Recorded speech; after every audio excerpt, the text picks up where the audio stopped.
Just to be clear, in 14 days, the Mercury 7 will be here for training. And I have no doubt in my mind that they're going to be asking us questions about our work. I think that's pretty reasonable, given we're putting a human on top of a missile, shooting him into space, and it's never been done before. Because it's never been done, everything we do between now and then is going to matter. It's going to matter to their wives, to their children. I believe it's going to matter to the whole damn country. So this Space Task Group will be as advertised. And America's greatest engineering and scientific minds are not going to have a problem with having their work checked, are they, Paul? No, sir. Good. So let's have an amen, damn it. Amen. Amen. Amen. All right. We interrupt this program to bring you a special report.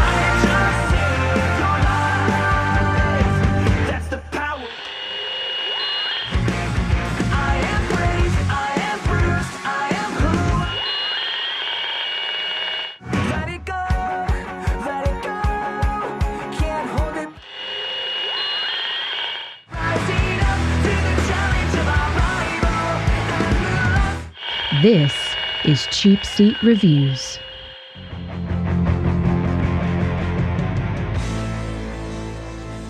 Hello, welcome back to Cheapseat Reviews, the podcast that explores the Hollywood film industry for the greater good. 3, 2, 1. The greater good. Oh, nice. I like that. When you said 3 at first, I thought, oh, where is he going? But I'm with you. That was great. That was good. Oh, man. Because it's themed. No, it's themed, man. I mean, I'm explaining. It's themed right there. You know there what? You I like this idea, actually.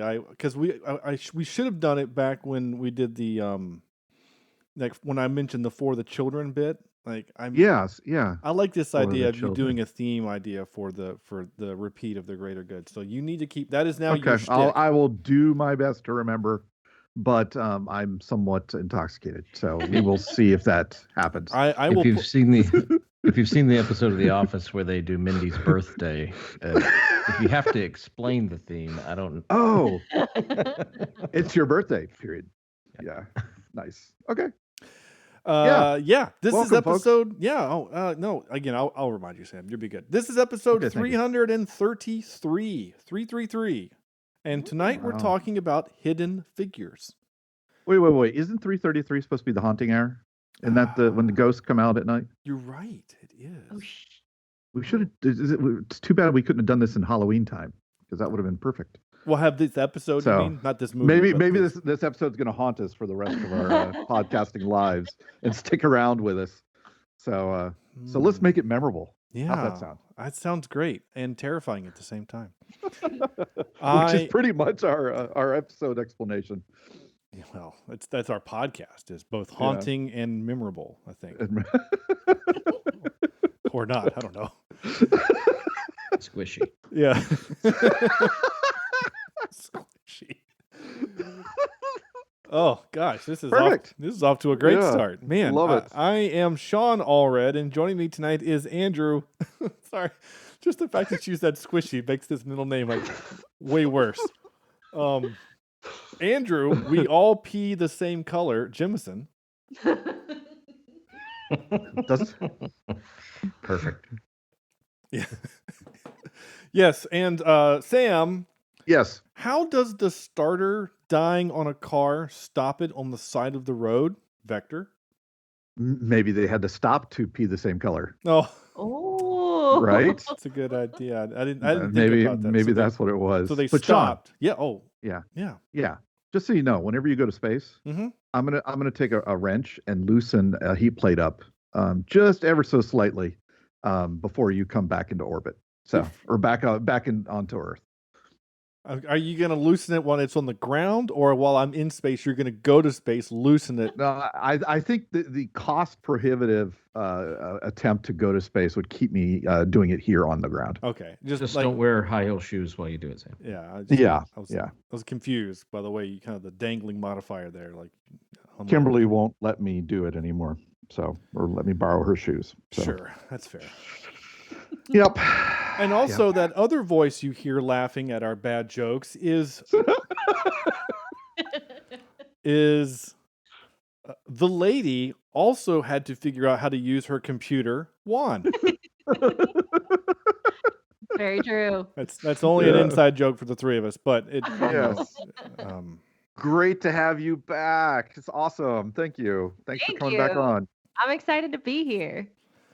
yeah, LadyWan, we had you on a while ago for the Yeah, Punch what movie Kick was it? movie with the Sucker girls. Punch. Sucker Soccer Punch. Punch. Oh dear. We had her on Oh, Sucker wow. Punch. And I remember that episode. Actually, well, it was so memorable we couldn't remember the name. The Punch Kick movie. The Yeah. Punch Kick. Yeah, Punch Face, same thing. I was thinking like sepia tone punch movie. I couldn't think of Sucker Punch for some reason. That's it, though. That's it. Yeah. But what is not that is this movie. Hidden Figures. No punching in this movie. Just, well, maybe verbal punching, but not physical punching. So yeah, 2016 Hidden Figures. This movie is based, okay. We haven't done a synopsis in a while. I'm going to do this one real quick just to do it, just so that we all know what this movie is. Because, Sam, you had never even heard of it. No, I was surprised. I know. I must have totally blacked out on it or something. I did not know anything about it. Yeah. So 2016, you were doing something else, but it wasn't this. I'm not sure what it was, but so this is and I'm gonna add a little. This is the IMDb synopsis, but I'm gonna add the loosely based story of a team of female African American mathematicians who served a vital role in NASA during the early years of the U.S. space program.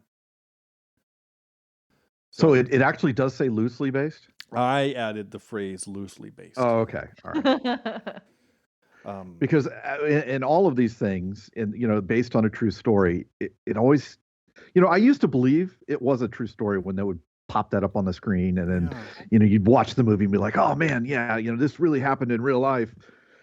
I guess I'm jaded now, especially after doing this podcast for over 300 episodes, and we've done so many of these that pops up there. I'm like, yeah, right.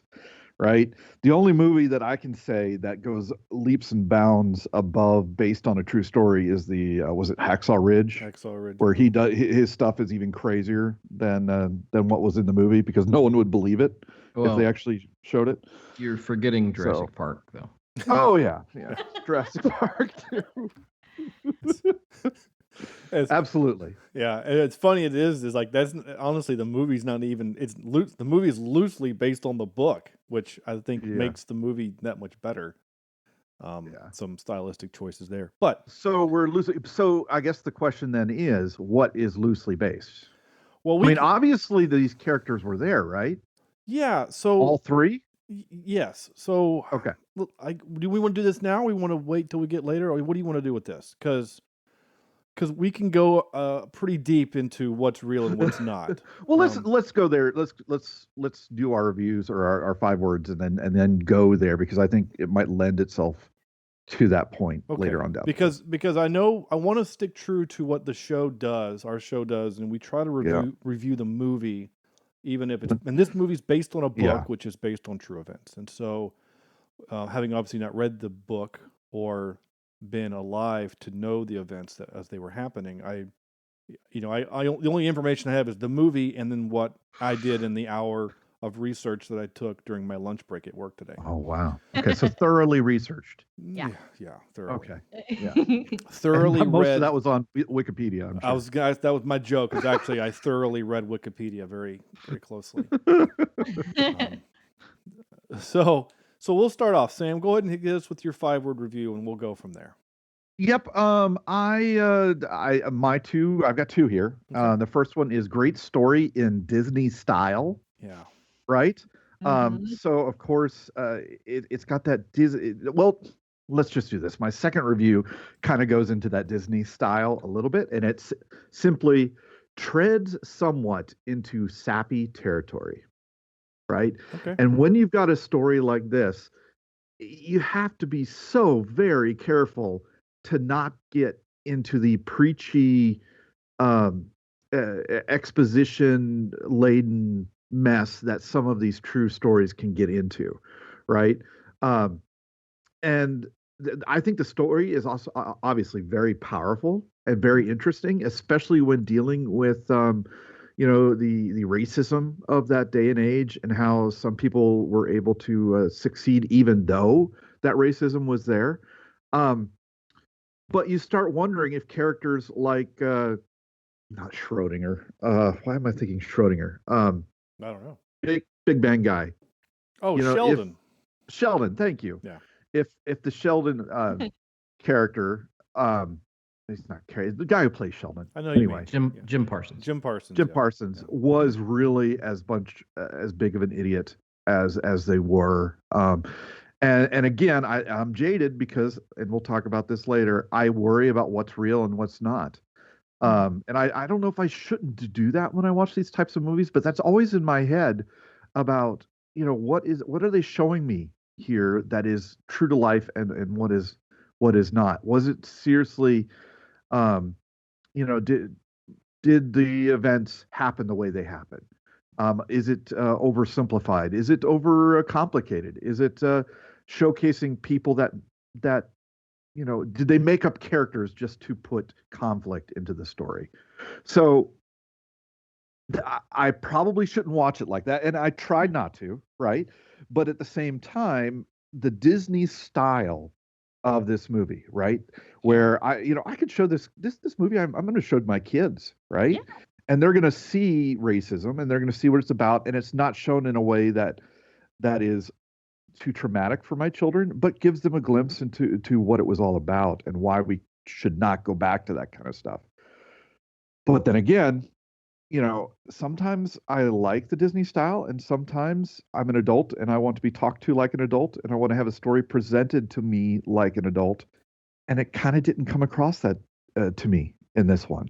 It felt like a fairy tale. It felt a little like oversimplified, Hallmark type drama type of thing. So I'm kind of on the fence, and I'm actually looking forward to hearing what you guys have to say about whether or not I really like this thing or not. It wasn't bad, but I just can't see how it was great. So that's my take. Yeah, no, that's a lot to take in and unpack. What you said there. I had coffee tonight, so I apologize that. No, it's fine. already Usually for that. usually you do like a drive-by, like you throw your 5-word review at us, and then you're like, okay, Andrew, what you got? So, no, I want to say this because you used the phrase Disney style a couple of times. Just to be clear Yeah. to those listening that have not seen the movie, this is not a Disney movie, even though it is on No. Disney Plus. It feels like a Disney movie, But it does. so, It really yes. does. This is a Fox movie. That's how they got the rights to it, because Disney owns Fox Studios. So, but it is a Fox movie. But you're right. This 100% feels like from the studio that brought you Miracle and not Coach Carter. What's there's a basketball one, right? There's a Air Bud.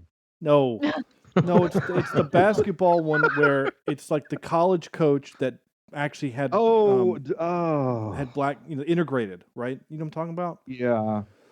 The coach was Kurt the Russell, guy. isn't he? No, Isn't it Kurt Russell is no. Miracle. It was You're not thinking about Remember the Titans, are you? not Remember the Titans, but it feels like that too. It's kind of that Feels same like thing. Remember the Yeah. Titans. It does Okay. feel like Remember the Titans. Yeah. I'm trying to remember. It doesn't matter. The coach movie. The guy that's the coach was the guy I thought was the actor that played the moth guy from the Watchmen movie.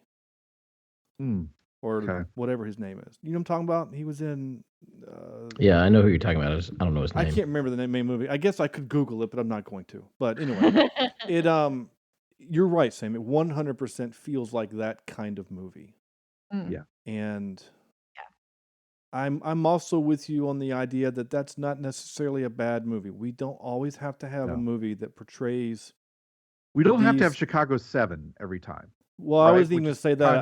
kinda- But yeah, you're right. We don't have to have Chicago 7, which again we all loved. And Yeah.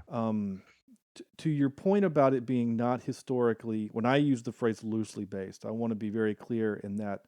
In like Chicago 7, Aaron Sorkin admitted the story Took that liberties. he wrote, he took some liberties because he's trying to paint a picture. He doesn't want you to. It's not a documentary. He's trying to give you an idea of the feel And I think that's what this director is doing also. He's Yeah. trying to paint a very broad image of what happened. So we'll get deeper into that there. What you got, Andrew? Well, kind of right there with Sam in some ways. So we're all It's- still trying to figure this thing out, I guess. Yeah, it's funny that you used that statement for my middle name, because that was going to be one of my 5-word reviews. Is we all pee the same color. I know that's 6 words, but yeah, at first when I've seen this movie twice, and I think the first time I watched it, I would have said a movie that everyone should see. And I still think that it's a great film, and I think that people should watch it because it has a good message.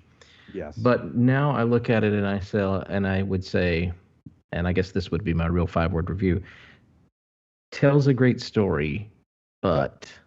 Mm. Interesting. Okay. Yeah, and Disney does a good job of that. They do a wonderful job of telling a story, right? They've been doing that for a very long time, longer than pretty much anybody. And so we get a great story, and in the moment when you're watching it, you think, "Oh, this is wonderful," and you get a good feeling, and it kind of it gives you those goosebumps, and it gives you those butterflies and all those things that you want. But afterwards, in retrospect, you think, like Sam said, how much of what I just saw is true? B, did the things like, the racism that was put into this movie, not that it's a bad thing, because again, it does make us think, and it tells us a story, but did it go far enough? Yeah. Was it worse than that for them working there? And I don't know. I don't know. And then I always have to stop and think about things like this, about movies like this, as to who. Well, okay, sorry. Let me back up. There's one big thing that bothered me, and after looking on the list of people involved with the film, I kind of figured out why. But Pharrell Williams was a producer, and his music is in the movie. Mhm. Like, modern music Interesting. took me Yeah. out of I the noticed that. film. Yeah. And I hate when they do that. I do too. They're doing a period piece and then mess around with something like that. It's crazy. Yeah. So, I mean, those are nitpicky things in some aspects, but in some other aspects, I feel like it's. I guess I'm right there with Sam. I don't know how to feel about the movie, other than the fact that, I do think that it's something story-wise that my kids should see, that other people's kids should see. I think that it does tell a story of the racial issues that still exist today. But one issue that I had with the movie is it kind of makes it, when he rips the sign off the wall and takes the sign off the coffee pot, like, are those problems just all of a sudden gone? Is everybody there all on board with this? I don't know. Yeah. So that's where I am. Okay. Yeah. Just I'm going to touch on this real quick, and then we'll go to you, LadyWan. Is that to the soundtrack? So we have to do this. Separate score versus songs, right? Songs. Yeah. I liked the score. I thought the score was very lovely. I really Yeah, there was enjoyed nothing wrong with it. Yeah, the score. There's these moments when there's writing on chalk happening, or writing with chalk happening, and like there's that swell, and it builds up, and you get kind of pumped up. That's beautiful, and I thought very well done. But you're not wrong when you look at the soundtrack, the song listing. You have 1, 2, 3, 4, 5, 6, 7, 8 of 10 available songs to purchase are written and performed by Pharrell Williams. And then the other two are Mary J. Blige and Janelle Monáe, I guess I'm pronouncing that right? Yeah, that's her in the movie too. Yeah. So Yeah. I don't. The first couple, like the first time I heard it, which is the very beginning of the movie when they're driving down the road and they're rocking and rolling behind the cop car, and I'm like, that doesn't sound like 60s music. No. And then I thought, okay, maybe he's doing covers of music of the time, but I don't think he did. No. I don't know. I mean, there are songs from the time, Sticks and Stones performed by Ray Charles. All right, so you've got a couple of those. Don't Take My Whiskey Away From Me by Lewis Palmer. You've got some older stuff there. Miles Davis is in there, sure. Yeah. But you still have Mirage, written by Pharrell Williams, performed by Mary J. Blige. It's just, I don't know. You're not wrong, Andrew. It didn't hit me in the face. I think it's probably as hard as you did. But now that you said it, like You can't. I can't not think about it. Yeah, you're right. Yeah. You're right. So now I hate you. Yeah. Now? Oh, well. This is the first month. Okay, maybe not. What you got, ma'am? All right. So my 5-word review is inspiring story with talented actresses. And I specify actresses specifically because I feel like all the dudes are real basic in this. Like, Yeah, you're right. Jim Parsons is not trying. But like our lead 3 women, Yeah, they have great performances, and then everybody else is just in the movie. And they are 3 distinct characters, right? Yeah. It's really cool that they aren't bland or that they don't just kind of melt in. Oh. Either his controller just died or his internet died. Uh-oh. I will say this about Jim Parsons. I mean, he's basically just playing like Sheldon without the laugh track. well, I was gonna say Sheldon, like a kind of a racist Sheldon. Like basically, like Yeah. if Sheldon didn't grow up with kind of the Asperger's that he has, like Sheldon growing up in Texas, as he does in the show, but just kind of, I don't know. Yeah, he's just basically kind of a slightly not a slightly but a racist Sheldon, basically. Yeah. I feel like he could have been. He was supposed to kind of be a jerk, but honestly, I didn't really get much of a jerk from him. It was just kind of, like you said, bland. Yeah. He wasn't doing anything fantastic. Kevin Costner is doing the least. I don't even think he raises his eyebrows. I like Kevin Costner. I like old man Kevin Costner. I don't know. I like him when he's yelling and gruff and ornery is a good word. I just like old. Yeah. Welcome back, by the way. I like old man Yes, Kevin I'm Costner. back. So Yeah. I had similar thoughts again watching this that you guys had, which I was like, I don't want to go find out how much of this is not true and not like it because of that, but also like if I'm just watching the movie, like yes, this is a good story. This is, like I said, it's inspiring. It's I'm trying not to let whether or not it's 100% accurate affect that. Sure. But also like it does have that, I know it's not Disney, but like the Disney feel to it. It very much is Remember the Titans. It feels like, yes, kids should watch this movie for sure. But it's because, and I'm saying that because it feels like introduction to systemic racism. Like it feels like it's your first introduction. It's not going to upset you too much, like it's not too terrible. And guess what? By the end, everything's fine. And it's like, actually, everything probably wasn't fine. But we're just going to say that it was. Yeah. Like to your point, oh, he knocked the sign down, therefore no one's racist anymore. No, that's not how it works. But like it is very like it's very idealistic.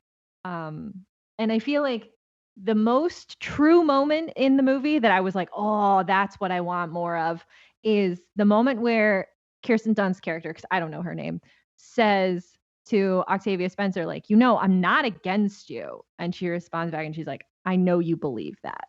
Yeah. And it's like, that's it. That's the conversation to be had. That's the takeaway, is like doing nothing is not enough. Is still doing something wrong. Yes. Like, and that's where I was like, oh, we need to dive into that, but we don't really do that because this is like an uplifting, inspiring story. Yeah. And Yeah. we have not solved racism, so we can't tie a bow on it in this movie. You made a point which Yep. made me think and kind of smile of this movie is intro to systemic racism, because to be very fair to the movie, it all it really does is just kind of inconvenience these women. It's not like, what I'm saying? Like, it's not like they're treated poorly.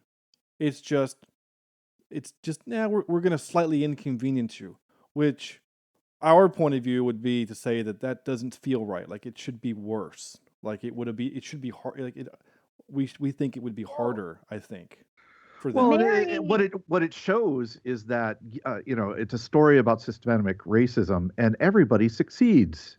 Right. Right. Like, It's a story that says, well, African Americans during this time were oppressed because of Jim Crow laws and separate but equal policies, but they could get over it. Right. They had ways to Right. get around it. And it, unfortunately, for the majority of African Americans during that time, there wasn't a way out. no, and like what we're celebrating for Mary is that she gets the judge to overturn segregation in the school so that she can go to night school and get a degree and become an engineer. That's not a win. Like, it Yeah. is, but that the bar is so low that that's her win. And she's like, yeah, the judge overturned integrate, like the fact that they won't integrate and he'll let me go to school. That's that's a whole movie. And That's that's bold. just like Yeah. the midpoint of Mary's story.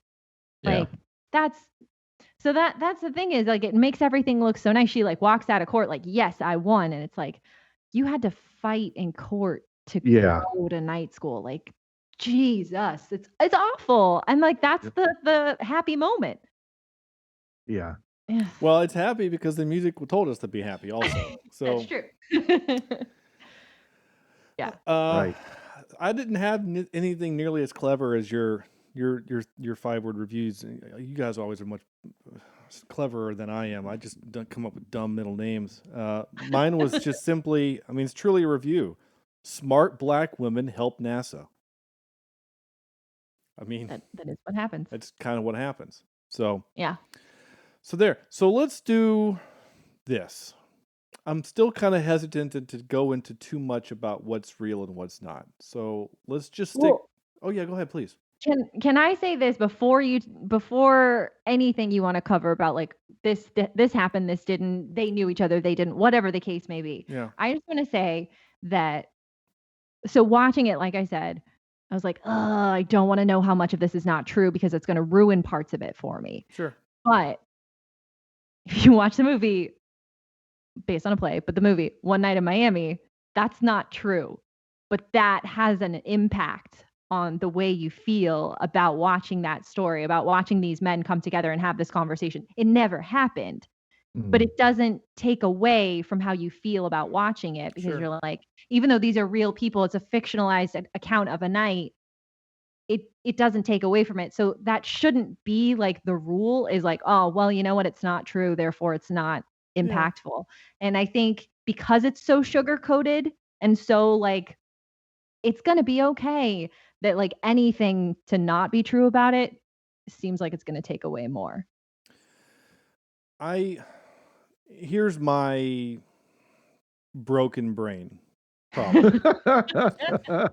And Sam hinted on it Yes. earlier, is simply, if you present me with the idea that this is a thing that actually happened, because One Night in Miami, it's never presented that this is real. Right. Right. If you kind of tell me, and I know that it says based on events, based on true events, right? So when you use that phrasing, based on true events, you're basically telling us that this is a work of fiction, and that's fine. And when I learned what I learned, post research, it actually doesn't affect the way I feel about the movie. Personally, it doesn't, because I still like the movie. Mhm. And there are parts that I really, really like, and the few parts that kind of ding on my soul a little bit did before and still do after. They don't really affect, it doesn't make me swing one way or the other, personally. It might affect you guys, I don't know yet. But when I go back to where I said, like, when you say something is based on a thing, and you and you change like not just what happened, but the tone of it is when you really lose me. You know, like the Patriot movie, right? We all like the Patriot because it's violent and it's great, and Mel Gibson kills a guy with a tomahawk. But very little in that movie historically accurate. Yeah. And the part that is kind Well, of I mean, Mel Gibson did fight in the Revolutionary War. I mean, he was there. You're not wrong. Yeah. But like, and but part of the problem with the movie is that not only is it historically inaccurate, the tone is kind of wrong too. There's a lot of the tone. There's a lot of. I mean, it's not just the fact that in the character they changed the name from Francis Marion to Frank Martin or whatever his name is, something Martin.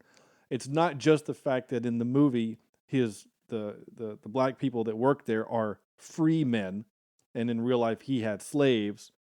It's not just the fact that the villain is like the worst villain of humanity because he wasn't.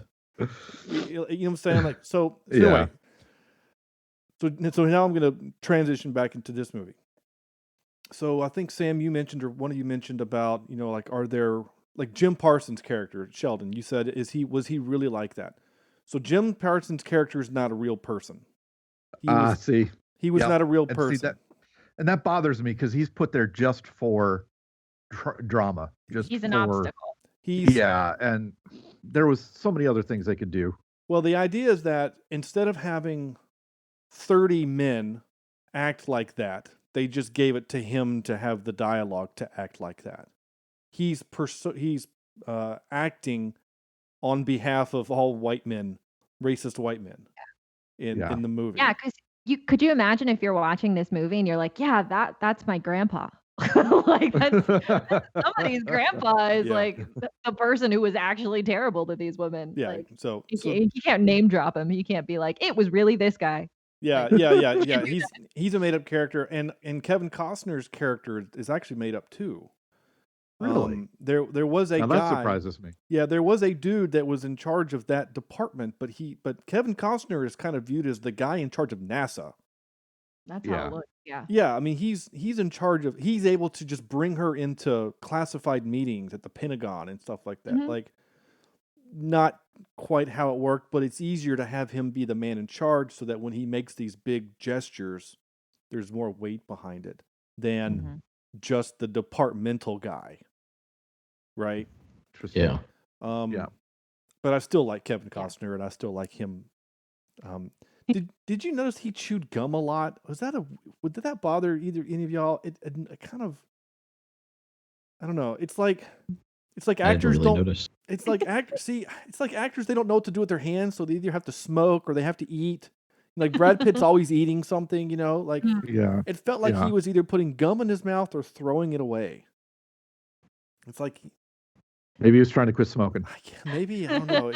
It felt like it's like Kevin didn't know what to do with himself, so he's just like, I think this character chews gum. Yeah. Okay. This is a character trait. Yeah. Maybe it's a nervous. Well, it's a fake character, so there wasn't even a nervous tick that this guy had or something. Yeah. So interesting. Yeah. And I also I've got a bit of a complaint too, insofar that it took NASA thousands and thousands of people to get man to space. Yeah. And certainly these ladies helped, especially the what's her name with the math? I cannot remember her name. But the character name? Character name. Catherine. Yeah, Catherine Johnson. Yeah. And certainly she helped. But it felt like the movie put this all on, especially her shoulders, that the only reason we got to space was because of her. Or that John Glenn survived the mission was because of her. And is that true or not? I don't know. But again, that little bit of doubt in my head is still there. So I do want to tell you this because we're here. So we're going to do this now because this is super cool. No, this is super cool. Yeah. This is from the trivia, and I read it also on a couple of other places, not just Wikipedia. Astronaut John Glenn did specifically request that Katherine Johnson review all of the calculations for the Friendship 7 mission. His dialogue in the film is based on the NASA transcripts. Wow. Before he could be confident enough to proceed. But in reality, it was 2 or 3 weeks before the launch, and she had 3 days. So Oh, she okay. took 3 days. It wasn't like she had 7 minutes Okay. that the movie shows you, and it was T minus 30 seconds. Right. Like Yeah. the movie Okay. creates the tension there, but Right. but that other part is true, and that's super cool. That Yeah. is cool. The- Yeah, 'cause- that is 'cause- real cool. Because the line where he says you can't trust a thing you can't look in the eye. Like he said that because he Yeah. looked at her in the eye and knew that she knew what she was talking about. That's just so cool. I love that. So Yeah. anyway, that's the stuff I get pumped about. That could have also been, though. I mean, computers are fairly new at this time, and I don't know John Glenn that well. He's not my BFF or anything, but he could have been one of those people that thought computers are the devil. I don't want to trust them. Yeah. Like, I don't know. Yeah. True. Yeah. Yeah, exactly. So, all right. So some of the other stuff about the movie that we'll kind of go round robin here, just things that we liked, because there's a lot, in my opinion, to like about the movie. The 3 characters, the 3 women are real. The 3 main women, those are all real women. Just like at the end of the movie when you see the credits, it shows their pictures. They were real. And they were all great actresses. I mean, they were all wonderful in their roles, and I really enjoyed it. I did write my note that when I think Mary was the girl, Mary Jackson, yeah, when her shoe gets caught in the wind tunnel, for me, the payoff, because it was kind of funny watching her panic, and the guys were like, "You got 20 seconds, lose the shoe or your life." So we're kind of, it's not tension in my opinion. It was actually building up for a joke. I was expecting the shoe to come fly off and hit the window as those panels were. Yeah. Like I was Yeah. waiting for that payoff. But I guess it's not a comedy, but there were still some comedic moments in the movie, I thought, but I guess they weren't going to go that slapsticky. We're going to have shoes flying around. But still, I mean, give us a little bit of a laugh. It would have been funny, even just to see the shoe flying around in the room, Yeah. right? Like it's wind tunnel. Yeah. The only because at first I thought what was going to happen was that the shoe was going to hit the spacecraft, and break it. Yeah. And then, but they don't get mad at her. They get mad at the spacecraft. If a shoe can break it, then what is a piece of space debris going to do? Like I kind of thought that maybe that was where it was going to go, but instead you get this awkward moment where she's walking in the room with just one shoe on and one shoe off. So maybe that's a metaphor for something. I don't know, but I was expecting a payoff. Yeah. I also like that. So here's an interesting thing also in this movie. One thing I really liked about this movie is that you have these 3 strong women, and of the 3, we know that 2 have men in their lives. We don't know about Octavia Spencer. She has 2 small children, but we don't ever see a husband, I don't think, in the movie, right? I'm not wrong there. And no one's correcting me, so I assume that I'm correct.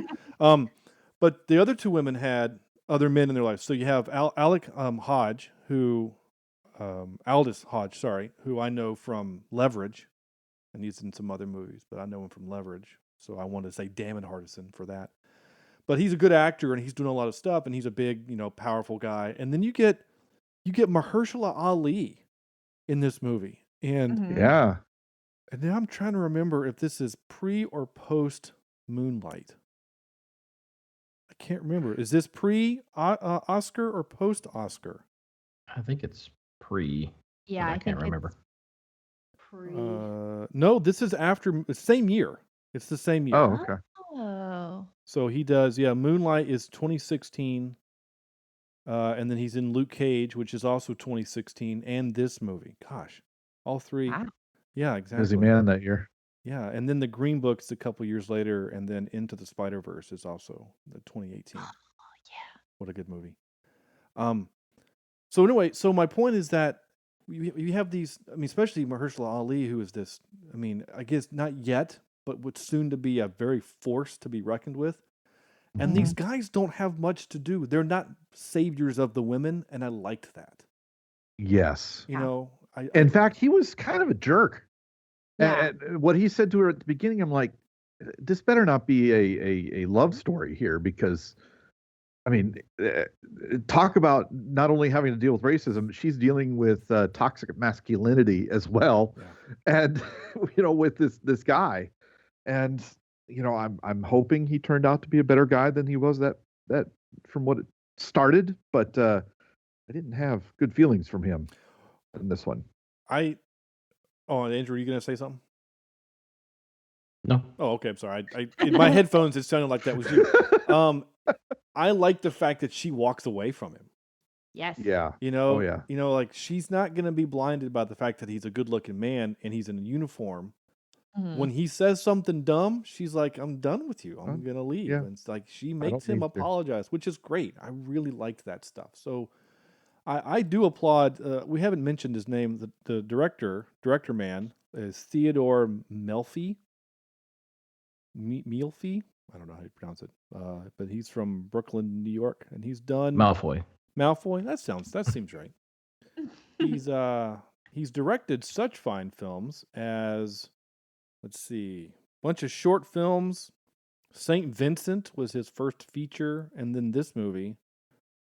And then he's doing something now called The Starling.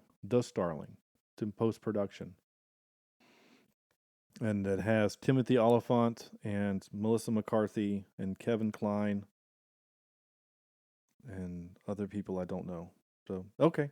But basically, he's done a bunch of shorts. He's produced a bunch of stuff. But he's not done a lot of directing. So he did. I think he did a pretty good job on this. Yeah. I think this is well directed. Yeah. I did laugh that they bought a computer that no one knows how to use it. That feels true. Yeah, I get that it was experimental tech and that these guys, I'm saying, like, they're building a machine to do one thing, to do these computations, and Yeah. they're not quite sure how to get it working. And I love that Octavia Spencer comes in and reads a book and just figures it out. Like, let's just be real. She does what no man would do. She read the instruction manual. Yeah. Yes, exactly. So let's just be real. Yeah. And I loved that they didn't even check to see if it would go through the door when they like that. But that felt real. And again, it's that no one knew what that stuff was back then. This was all experimental. It's crazy. Yeah. But you're 100% right. That 100% feels like a government job, right? Someone says to Kevin Costner, "We're going to buy this computer thing. It's going to cost a lot of money, but we need it because it can do the math that 100 people could do." You know what I'm saying? Okay, great. Buy it. So then the purchasing team, right? It's a government agency. Well, they're funded by the government, but they would have a purchasing department. It would have been their job to then say, like, "Hey, how big is it?" You know what I'm saying? Like, it was a great joke for the movie. I just have a hard time imagining that someone wouldn't have said, "Well, how big is this thing going to be?" But I tell you, state 85 workers inches wide, and government workers who are in charge of tech or in charge of equipment within, say, classrooms or something like that. They generally don't know what they're doing, or they don't look ahead. They'll worry about it when it happens. Sure. So that sounds totally true. For those of you that don't know, he's literally talking at me because I work at a community college where I am in charge. I am on a team responsible for the AV in the classrooms. So yeah, Sean he is still trying to get that desktop computer through the door over there at the college. Yeah. So yeah. Turn it on its side, Sean. Turn it on its side. Oh my gosh, you're not wrong. No government work. Hey,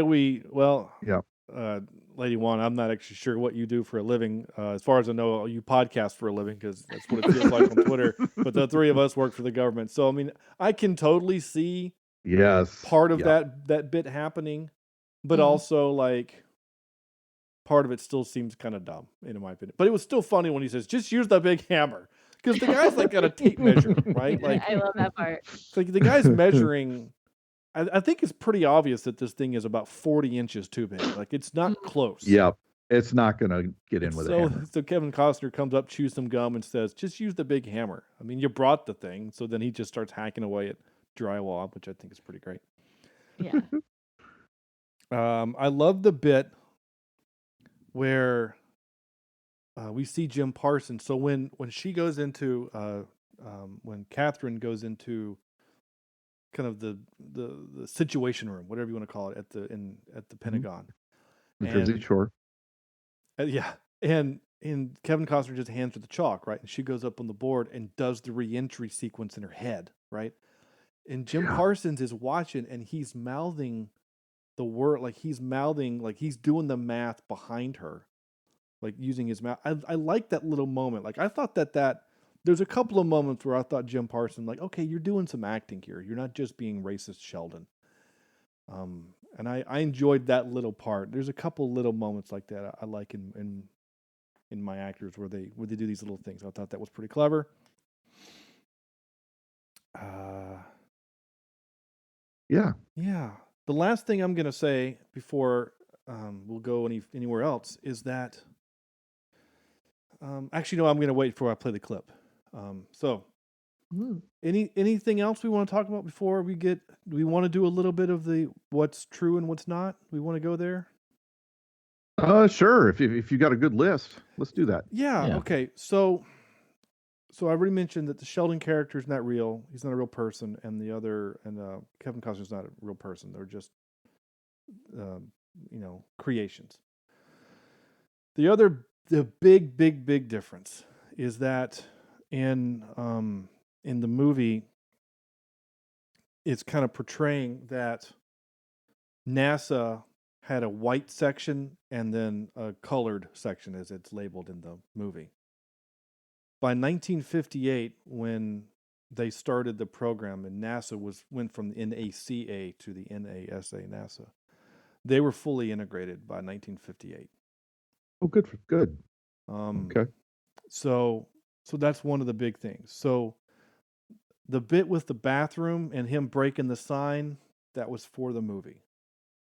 In fact, now there were some places that were just kind of regarded as these were the white bathrooms and these were not. And it was actually Catherine. It wasn't.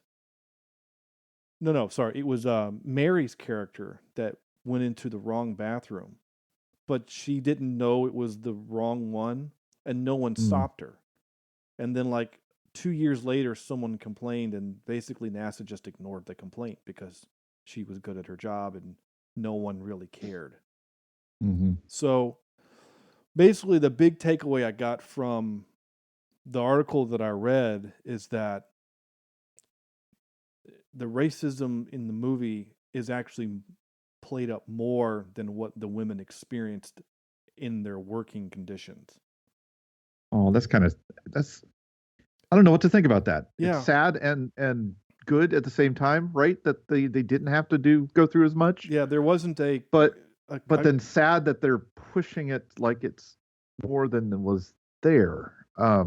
Yeah. I think I don't know about that. See, I think the movie, again, my point is, I think the movie is trying to create a vision of what it would have been like in that time period. And there was racism. Yeah, certainly absolutely. There was prejudices, there was sexism, there was all of those things. Those were real. But these three women were one smart and really qualified, and people at NASA don't care. Yeah. Like one of my as long as you do your job, it doesn't matter who you are, which one of my notes was even really smart people can be ignorant. That was my note because of how Jim Parsons was acting. But then I read this stuff and I think, okay, well, yeah, they're really smart and they might be ignorant, but they didn't do. Again, this is what, according to even Catherine, she died less than a year ago. She died February 24th, 2020. Ooh. And she at 101. Wow. Whoa. And when they made the movie, she watched the movie and she was like, yeah, the movie was really good, but I didn't feel that way. And she also said, I don't even know why they're making a movie about me. I didn't really do anything special. Because to what your point was, I think, Sam, was that there are thousands of people at NASA. So the movie kind of, and you can't have a movie with thousands of people, right? You have to, you know, so it does kind of make it feel like there's these 30 guys and her in this room doing the thing, where she was in a department, a part of a division, a part of a section, a part of, you know, saying like that she was a small part. The part at the end where she gets to go into the control room, again, that never happened. She never got to do that, but she didn't, it was never, in anything that I read, it wasn't like she was upset about that. It was just, it wasn't her job to be there. Yeah. You know, so that's some of that. Some of the other stuff was like, this is her quote: "I didn't feel the segregation at NASA because everyone there was doing research. You had a mission, you worked on it, and it was important to do your job, and you played bridge at lunch. I didn't feel any segregation. I knew it was there, but I didn't feel it." I mean, that's from her. So, yeah. So it's a little different. So the one thing that I'll do say, and we can go from here to wherever direction we want to go, is the one thing that I did kind of hit on a couple times, and you guys can agree or disagree, is that this movie does have the trope of what I'm just going to refer to as the white savior trope. Yeah. You know, we like the Kevin Costner character because he makes us feel, as for white people, he makes us feel good that he was there to fight for her because she couldn't, and if he wasn't there, she would not have been successful. Right. It's kind of how we needed someone like him to go in and to bang the sign down. Again, it's a cool moment to watch, and you get all pumped up, and you're like, yes, there's someone who gets it. But at the same time, it does kind of feel like it's the race version of the guy that has to save the girl, right? It's the white guy has to, you know. So it's tough, right? I mean, well, there's also, he's not doing it because he's like, you know what's wrong? Separate bathrooms. He's doing it because Catherine's spending half her day running back and forth to the bathroom. He does not care that segregated bathrooms exist in the world. He's not taking his baseball bat down to like the local like restaurant and smashing down the signs. He just wants his project to work. Yeah. Like, it's a little different. Yeah, which I think is true to the time, to the character he's trying to portray, in that he doesn't care that she's black and a woman. He just cares that she can't do her job because of the thing.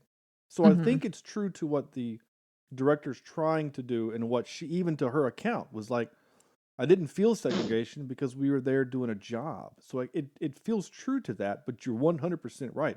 And the fact, the only reason he goes over and removes the sticker off the coffee pot that says colored is because she mentions it. It's not like he was aware of it. You know, he had to be. Now, again, he's, you know, supervisor. He's up in his really cool office with the big windows, so he's probably not caring about who gets coffee. But anyway, so that's kind of it. There's some other stuff. Feel free to check it out. Hidden Figures, if you just need to do a Wikipedia search, and there's some other articles that are about it, about what they did. And I would love to hear some other opinions too. You know, when we post this on Facebook or when people listen to this, I'd love to hear what everybody else has to say about the message, and you know, did the message get across the way we wanted to, or the way the filmmaker wanted it to? And to me, that's still kind of up in the air. Yeah, the little bit of feedback I got about just when I announced that we were doing this movie was simply, I love this movie.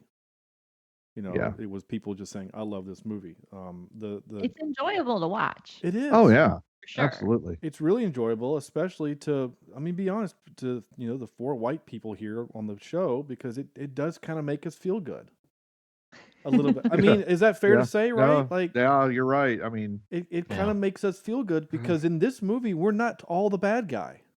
Yeah, it's not like if you watch like Lovecraft Country and you're like, oh, I'm so sorry for my race. I'm so sorry. Like, we can't do anything. We should, this is bad.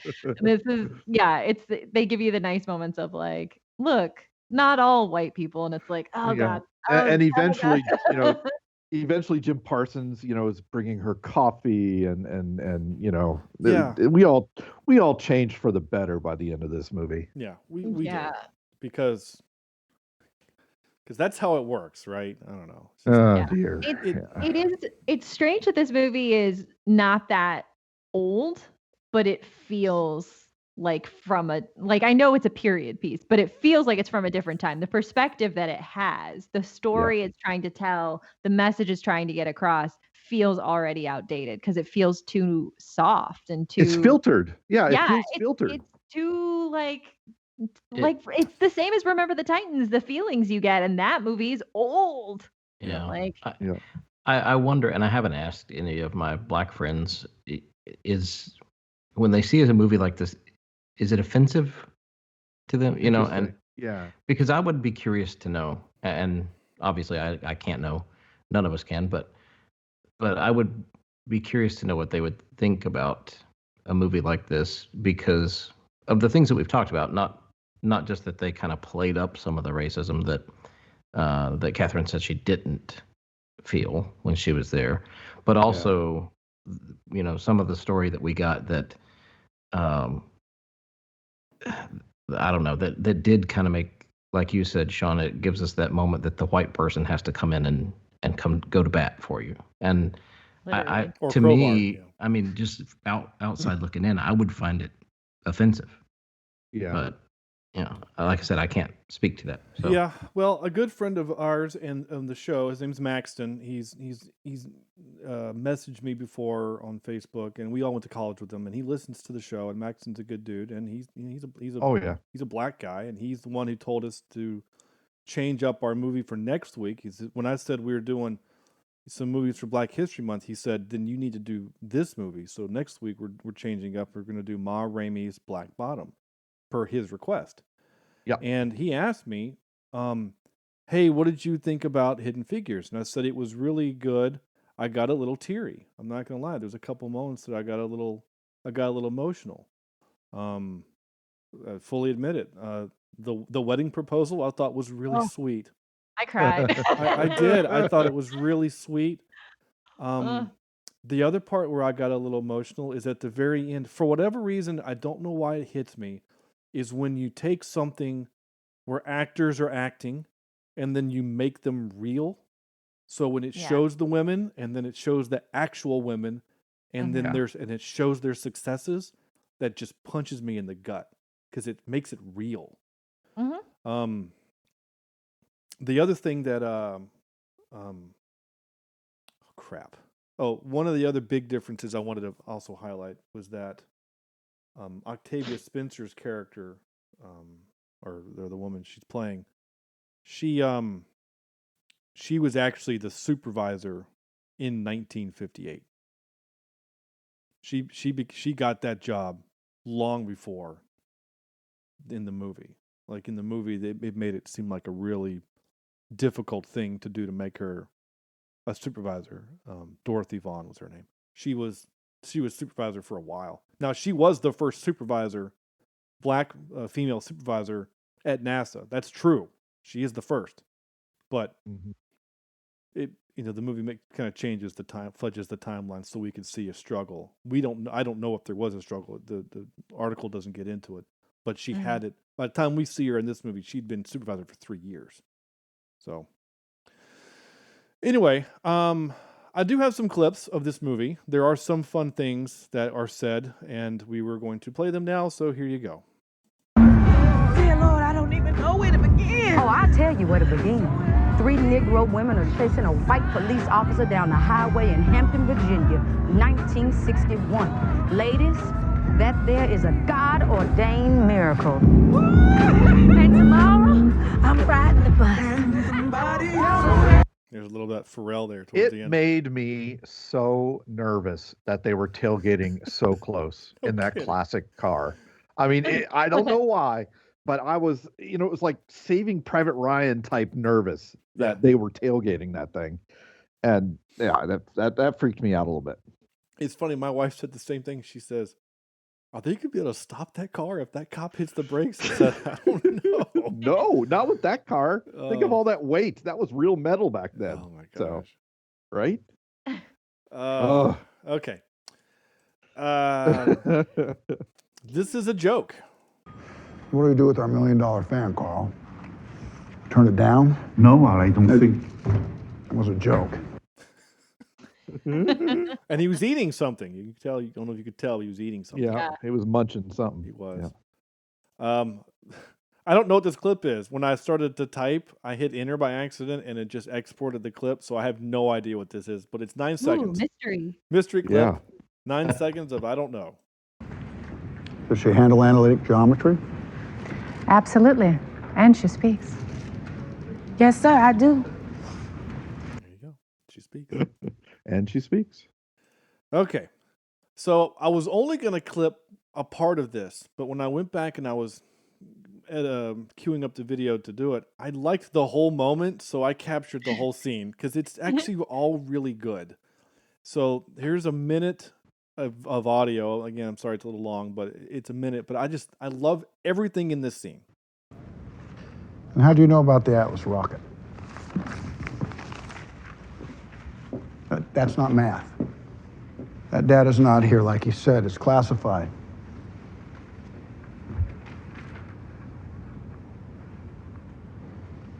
I held it up to the light. You held it up to the light. Yes, sir.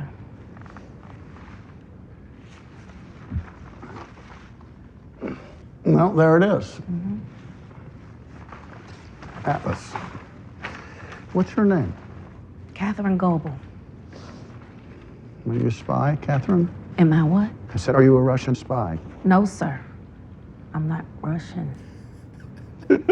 She's not Russian, sir. All right, then we have nothing to lose here. Give her everything she needs to work on Shepard's trajectories without redaction. Are we clear on that? Are we sure about this? What's the issue, Paul? You heard her. She's not a spy. As he puts more gum in his mouth. You know, there was actually, it's funny that you play that clip because there was actually something that happened in real life not too long ago. We had a president in our country who actually had somebody ask him if they could do something with some really classified things. And he said, "Are you Russian?" And he said, "No, I'm not Russian. I just work here. I'm janitor." And he said, "Okay, sure. Here's the nuclear codes." It sounds like a Mad Magazine art pitch right there. Absolutely. I love so the parts of that scene that I just are so great is the one when he asks her, "Is she a spy?" Or how does she know about it? Like you can see like her lip kind of quivers almost because she's terrified. She's genuinely terrified that she's going to go to jail, and so when she whispers it so meekly, like I held it up to the light. Because it's such an honest answer. Because that's what she did. And then they do it. And they're like, oh, well, there it is. like this foolproof technology of using a Sharpie over a piece of paper was cracked by a fluorescent light bulb. You know, I love that. And then I love are you a Russian spy? She's like, no, because I'm not Russian. And then she's not Russian. It's just, I love that part. And then I just also love the fact that Kevin Costner's just like, okay, I'm satisfied. Let's move on. And of course, Jim Parsons has to be he doesn't want to not share it because he thinks she's Russian spy. He doesn't want to share it because she's a black woman, and that's why he's like, what's the problem? So anyway, I like that scene. I think it's great. Here's this is how we got Andrew's middle name. Now I will say this. You guys know that I have a problem with hearing things sometimes, and that I really should use subtitles. I don't always. So there's a lot of times I'll capture a clip, and I don't know what it means. Like I don't know what they said. And so I captured the clip, but it was on the third time playing the clip, I figured out he used the word pee. We all pee the same color. Because I thought when I was watching it the first time, I thought he said, we all be the same color, and I thought, "Oh dear Lord, it's bad English." What is he saying? Oh boy! So here's the clip. No more colored restrooms. No more white restrooms. Just plain old toilets. Go wherever you damn well please, preferably closer to your desk.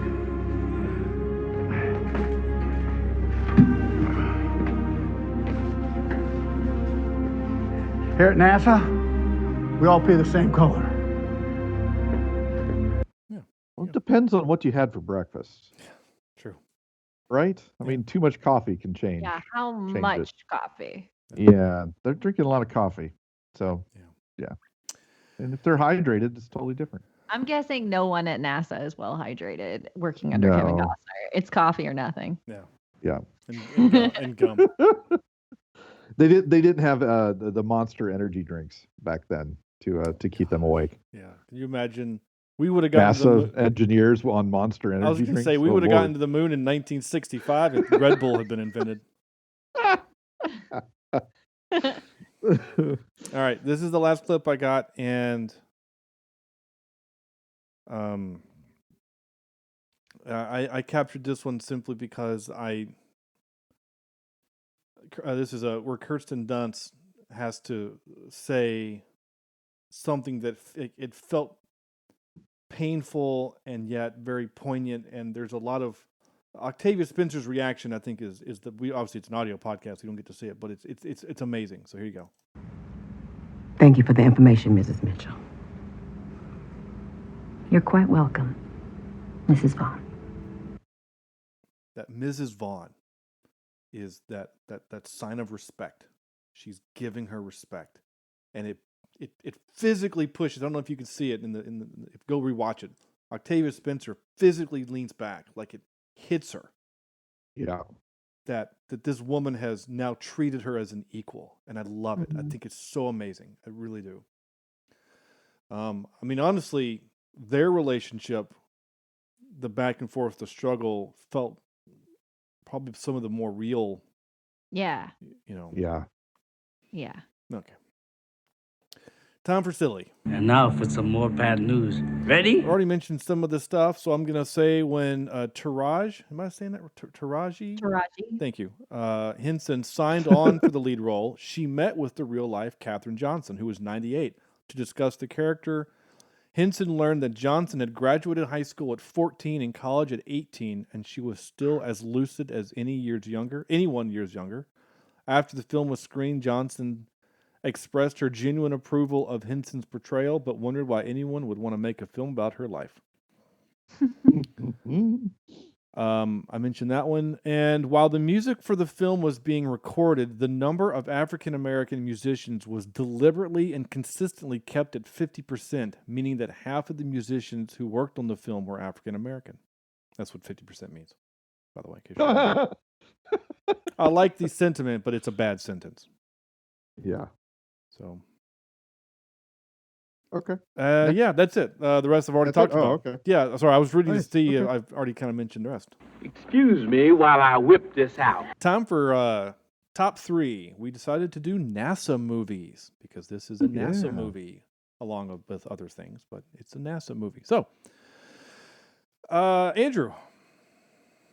Okay, I have at number 3, Space Cowboys. Yes. You know, I've never seen that. I've never so seen Space good. Cowboys. Is it really? Is that the one with the guys? That's the one with Kiefer Sutherland and Tommy Lee Jones. Yeah, I've got to see. Yeah, I've got to see that Clint one. Eastwood. You know what? We might just do it for the show. I think it might be worth doing. Okay. Yeah. If you like that genre from Grumpy Old Men and The Odd Couple too, if you like that kind of, I mean, it's a little more serious than those movies, but it gives you that kind of comedy. So I like it. Oh, okay. It's on HBO. Yeah. Oh, well, Okay. I've got HBO. I'll have to check that out. Okay. Thank you. Number 2, I have October Sky. Okay. Ooh, I haven't watched that one in a while either. Jake Yeah. Gyllenhaal.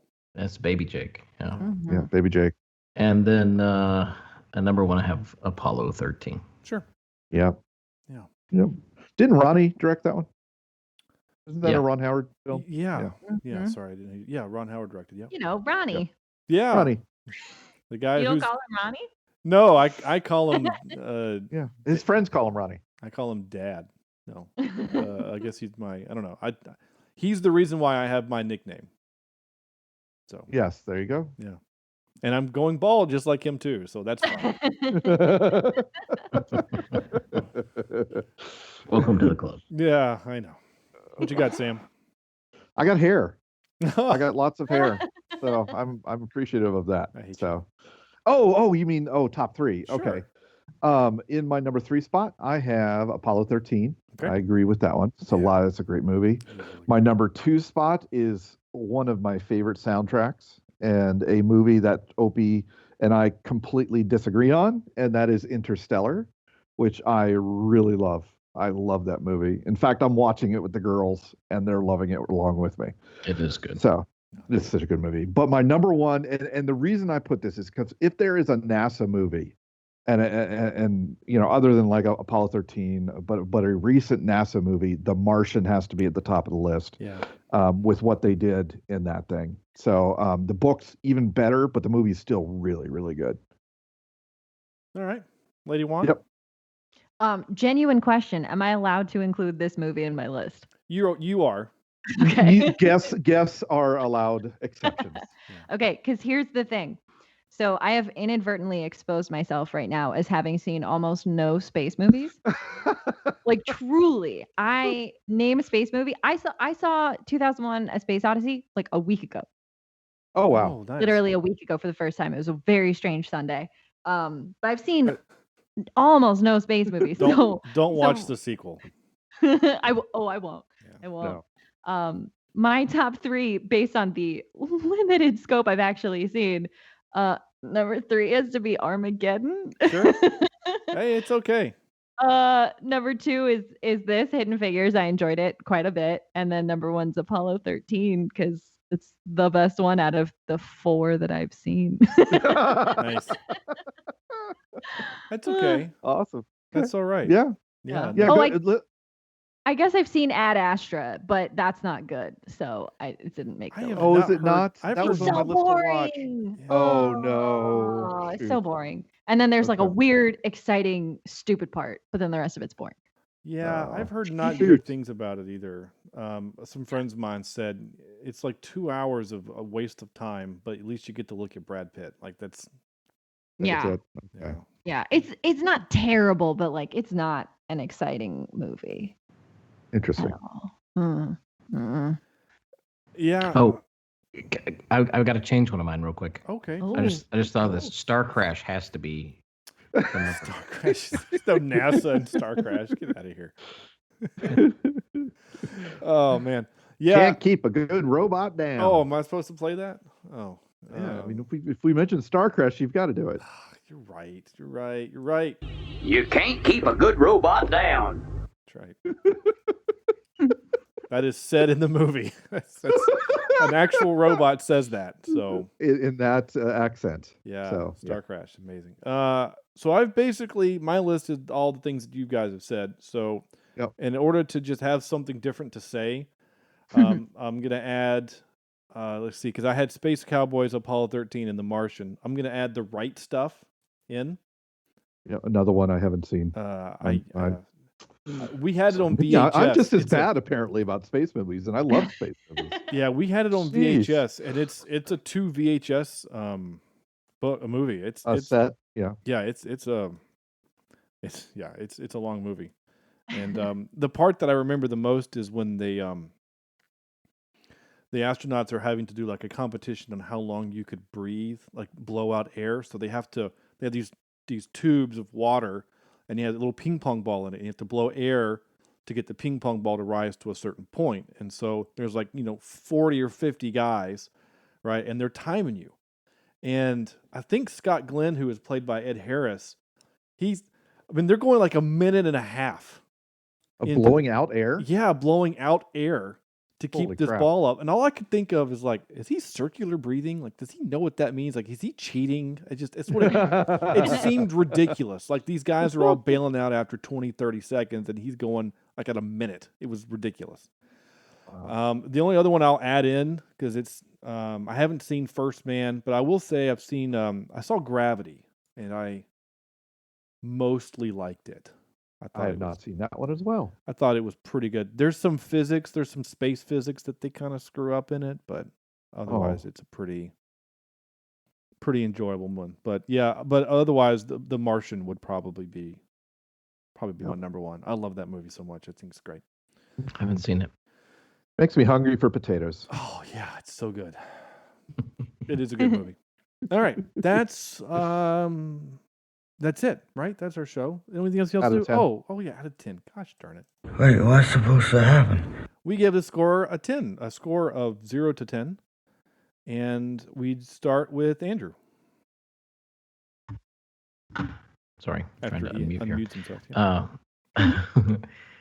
So, like I said, for the reasons that we've talked about all night, I can't give it a extremely high score, but at the same time, I think it's a good movie, and I still think that the story is told well, and for the most part, especially the three women do a great job.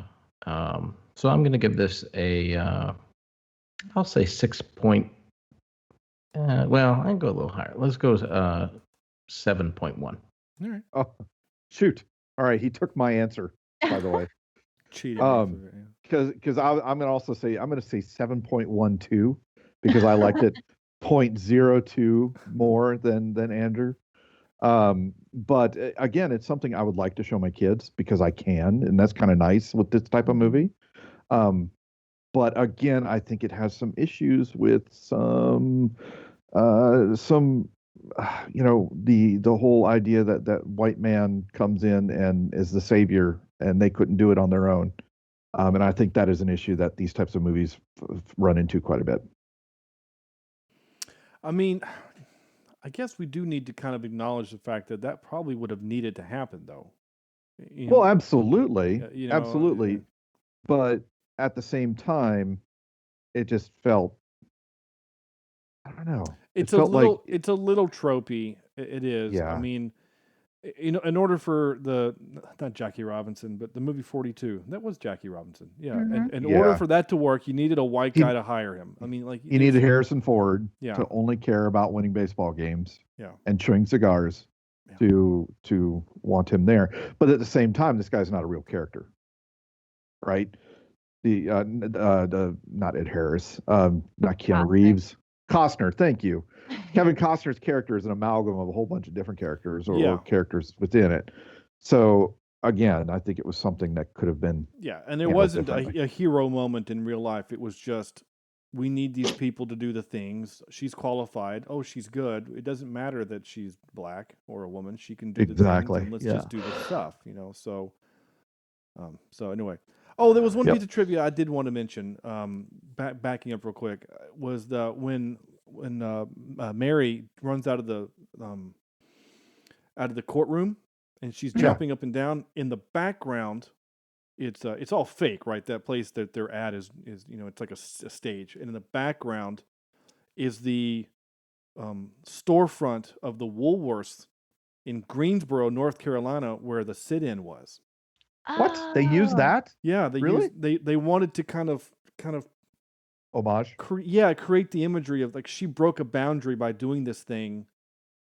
In the same way. Yeah. Wow. Oh, that's another thing that I forgot to mention also. She didn't have to appeal to a judge in real life. Oh, really? The judge part's not real. So she was just able to go. She just went. She was able to. Yeah. She had to appeal to the school, and the school said, "Okay." But the big difference is that, which really showed how, I guess, ignorant it was to have a white school system and a black school system, is that both were bad. Both school systems were bad because they were poorly funded. Both were. Yeah. So she commented that the school was terrible. It was like run down and really bad because neither school were funded very well. So, but yeah, she was the first. She was the first to be, a black woman to go to the school to be integrated, but she didn't have to go to a judge. She just literally went to the school board and said, "I want to take these classes because I'm working for NASA." Okay. So, interesting. Okay. Yeah. But it makes for a cool speech. There was a lot of speeches in this movie. This movie had a lot of speeches. Yeah, but it did also, that part has an ick moment where the judge is like, only night classes, right? And she's like, mm-hmm. And I'm like, oh, do we have to include the caveat that he was like, but you can't go in the daytime? Like, it was just an ick moment. And for it to not be true is like, then why even include that? Yeah. Yeah. Because she would have only been able to do night classes anyway because she's got a day job at NASA. So. Yeah. Wow. Yeah. Interesting. Yeah. Okay, LadyWan, what's your? Yeah. So I have to, just for the sake of the movie, I have to put the real, not real, inspired, not inspired. I have to put it aside and just look at the movie itself. Yep. Yeah. And for that, I'm gonna give it an 8 out of 10 because I think it's well acted, well directed.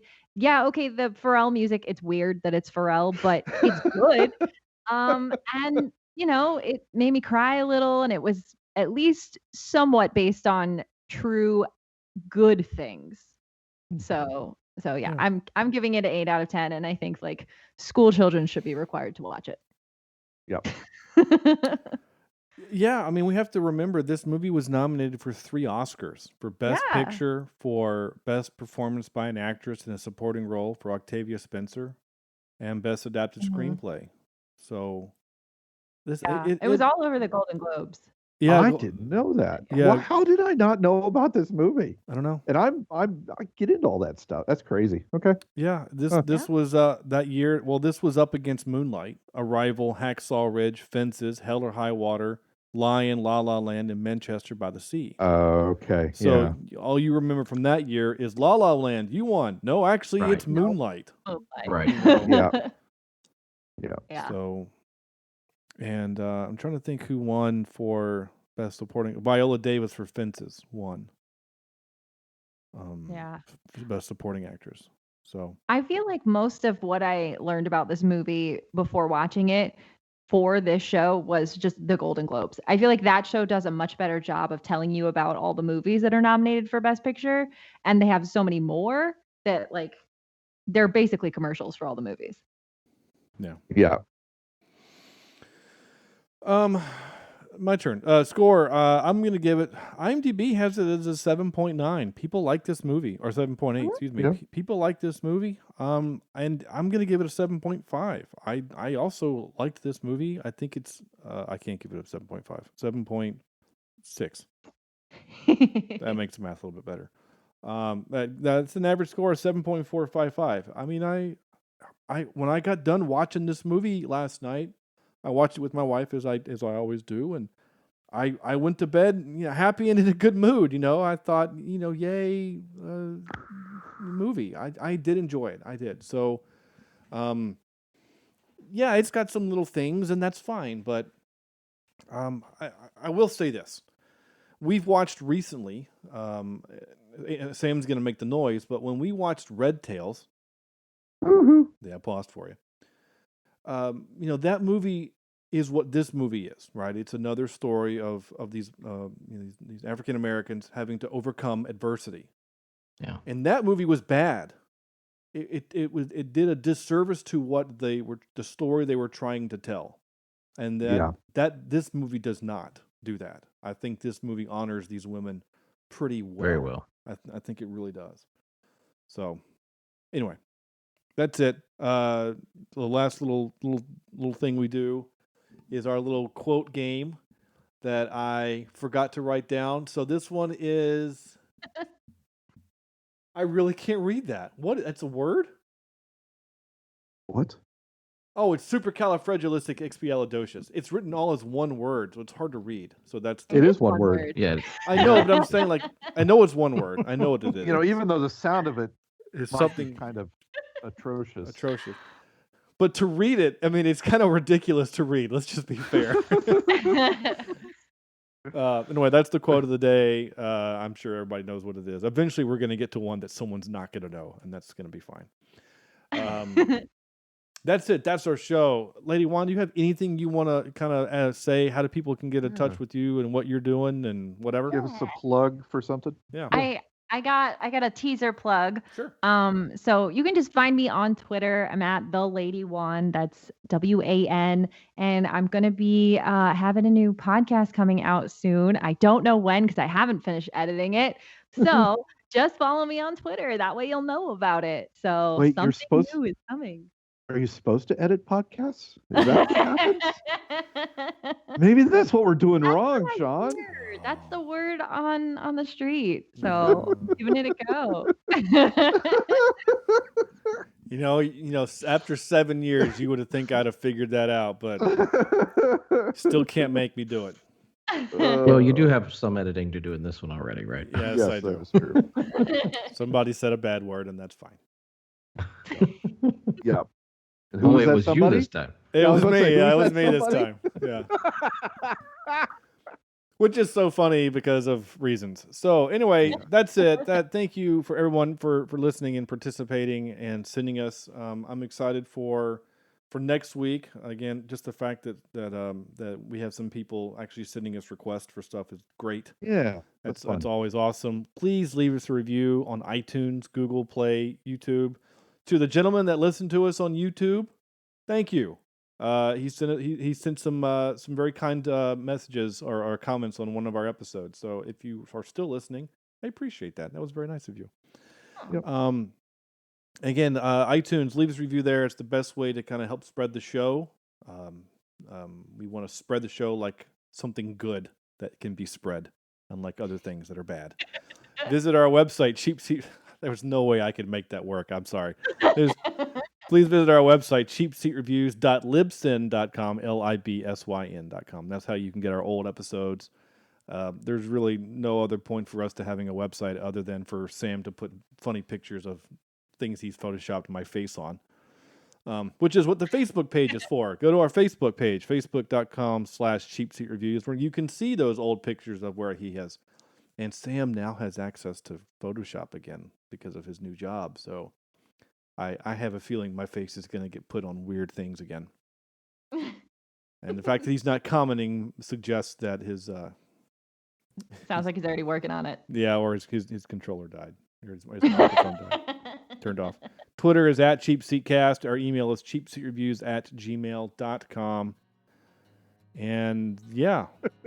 I'm back. No, good. I'm so glad. We're back for us to say, on behalf of Andrew and Sam and the LadyWan, this is Sean Things. Thank you guys so much for listening, and we'll see you next week for Ma Rainey's Black Bottom.